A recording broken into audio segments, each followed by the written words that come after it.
Good morning, Mary. I see that today our writers have us dealing with mathematics. Nice to see you, Steve. And yes, but not directly. I see more of a sarcastic swipe at its tomfoolery is what their intention is. Indeed, Mary. A quick dig in the groin, so to speak. So then, Steve, the symbolic confusion that is the world of mathematics. I take it you do not mean that we are to represent confusion, but rather that the symbols themselves are in confusion. That is indeed what our writers have targeted, the multiple use of symbols that are used in the languages of speech, but that are also used in mathematics. Ah yes, the use of the entire Greek alphabet, through to omega.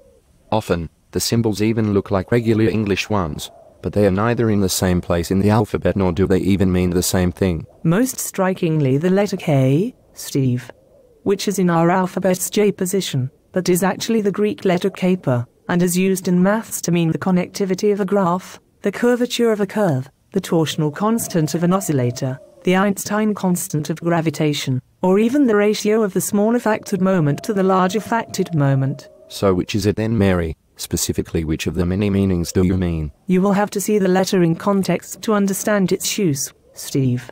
And then to be able to use it at all, you will have to have its use explained to you to start with.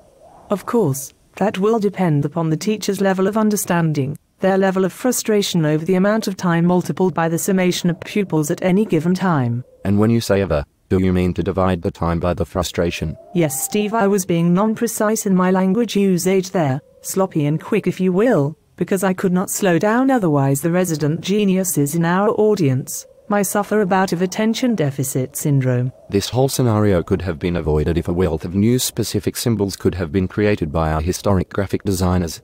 Books could have been printed with unique meanings, and even the stone tablets of our ancient past may have enlightened the correct path. But then may have had the endless specification of the new conglomerate symbol, like what they use in the Chinese calligraphy, or rather the mishmash if you will. Ah yes, the generalized pointing to the moon when talking about the glory of the heavens, and I am referring to Bruce Lee there. And trying to avoid the confusion of meaning, I suppose. I think I will have to go for a slash, Mary. Is that a forward one or a backward one there, Steve? Do you mean a number 1 or a number 2, Mary? No, Steve. I mean, will you be dividing, or will you in fact be going into a coma? Ah, I see. Nope. I was going to urinate and had no desire to either define the plural nor to define the possessive.